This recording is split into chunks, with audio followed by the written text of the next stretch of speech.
အားလုံးပဲမင်္ဂလာပါလို့ကျွန်တော် channel လေးနှုတ်ဆက်လိုက်ပါတကယ်ချင်းတို့ရေမနေ့ကတော့စပါပွဲရတော့ဒေါက်တာဖောနဲ့ပွဲရတော့မွေဝါပြန်ပြီစပါဒေါက်တာဖောတွေကိုအိမ်ဝင်းမှာရှုံးနေရွာတော့လာမဲ့ပွဲစဉ်34အတွက်တော့ချန်ပီယံလိရတော့ဝင်ခွဲတနေရာအတွက်တော့ကြောက်ကြီးရဖြစ်ပြီပွဲစဉ်ချက်ရှိုးလိုက်အောင်စပါလိုင်းအပ်လို့ထုတ်သွားစပါလည်းဒီပွဲစဉ်ကိုကန်သွားတာယူရိုပါလိတွေပါလေမှာသူကကန်အောင်မယ်ဆိုတော့လူစင်းတွေကိုလည်းသူကနည်းနည်းခြံလက်မနေထားရှိတာပဲလေစပါလူစင်းတကယ်ကြီးတော့တွေ့တဲ့အတိုင်းပဲဒီမှာနော်တန်ဖော်ရရတော့ချန်ပီယံလိအတွက်ကန်အောင်လို့ဒီချန်လီဆန်တော့တဲလို့ပြစုံလို့ထဲ့သွားပေမဲ့လူတော့နည်းနည်းဥသွားတာပေါ့ဒီစပါပွဲပြီးတာနဲ့ကျွန်တော်တို့ဘိုက်ပွဲရှိဦးမလဲချန်ပီယံလိအတွက်ပွဲကြံကန်မဲ့Man City ပွဲစိတ်ဝင်စားဖို့ကောင်းအောင်နော် Man City ပွဲ Man City နဲ့ Aston Villa နဲ့ Aston Villa ကလည်း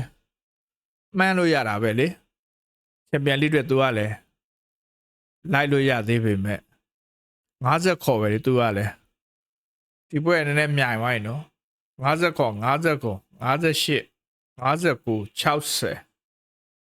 60တော့ကောင်းသွားပြီကြောက်ကြီးချန်ပီယံလိက9သိန်းဝင်ပြီးတော့ပါတော့ယူရိုပါလိရဝိုင်းလောင်ချန်ပီယံလိဝင်ခွက်အတွက်နေထားရှိရနော်ဒီပွဲစဉ်နေထားရတော့မန်စီးတီးကလည်းအေဗာတန်ကိုပြီးခဲ့တဲ့ပွဲ 2-0 အက်စတော်ဗီလာကလည်းနျူကာဆယ် 4-1 အုပ်ထားတာနော်ဒီပွဲဘယ်လိုဖြစ်သွားမလဲပေးထားတာ1.4 နဲ့3.8 လောက်လို့ရှိမယ်မန်စီးတီးအနေနဲ့တော့ဒီပွဲကိုမဖြစ်မနေနိုင်အောင်ကန်ရမယ်ပဲဒါမှသူကသက်ရှူချောင်းမယ်ဆိုတော့မန်စီးတီးကလည်းဒီပွဲစဉ်ကြီးကိုဟိုကက်လေးနဲ့ပဲနှစ်ကိုတကိုးဆိုတဲ့အနေထားနဲ့နိုင်ရရှိရမယ်လို့ကျွန်တော်ပွဲစဉ်ခံမှန်းလိုက်ပါဗျာโอเคဒီပွဲစဉ်ပြီးတော့ကျွန်တော်အာဆင်နယ်ပွဲလည်းမစောင့်နိုင်တော့အာဆင်နယ်တို့ကတော့တိုက်ရင်မကြည့်တော့သူကလည်းဒီတပတ်စနေနေ့ကိုကန်ပြီးရင်နောက်တပတ်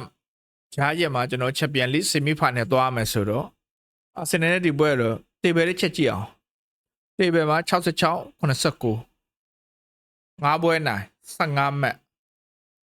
15မှတ်ဆို81 81ပေါ့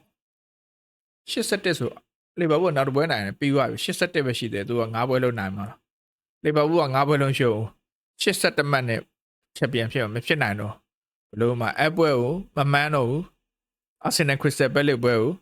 အာဆင်နယ်ကဒီပွဲစဉ်မှာလဲသူလည်း 1.8 နဲ့ 7.5 လောက်ပဲရှိမှာပဲဒီပွဲစဉ်နေထားရတော့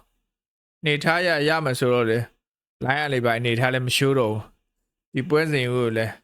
ခရစ္စတယ်ပဲလေအမှတ်ပေးလိုက်ပါလားခရစ္စတယ်ပဲလေနေထားရက်တိမှုချက်ရှိုးလိုက်တော့ခရစ္စတယ်ပဲလေကဆက်နဲ့44မှတ်နဲ့44မှတ်နဲ့ဆိုသူကလည်းဘာပြောပေါ်တော့ရောက်ဖို့နေထားရှိဆိုဒီပွဲစဉ်အာကြီးကရှော့သွားမလားအာကြီးဒီပွဲစဉ်မှာနေထားရဆိုတော့လေအာကြီးနဲ့ခရစ္စတယ်ပဲလေဒီပွဲစဉ်ကိုခရစ္စတယ်ပဲလေရှစ်ပွဲဘုံမောက်လောက်ကန်တာဆိုဒီပွဲစဉ်မှာအာကြီး2ကို1ကိုလောက်နဲ့လူငယ်တွေနဲ့သုံးပြပြီးတော့ကန်သွားရတော့စင်ပီမဲလို့ကျွန်တော်ပွဲစဉ်ခံမှန်းရင်းနဲ့ကျွန်တော်တို့ဂျားရဲ့ပရိုဘယ်နှစ်ပွဲ prediction တကယ်ကြီးအားလုံးနှုတ်ဆက်လိုက်ပဲအားလုံးပဲကိုယ်စိတ်နှပြကျမ်းမာကြပါစေ fighting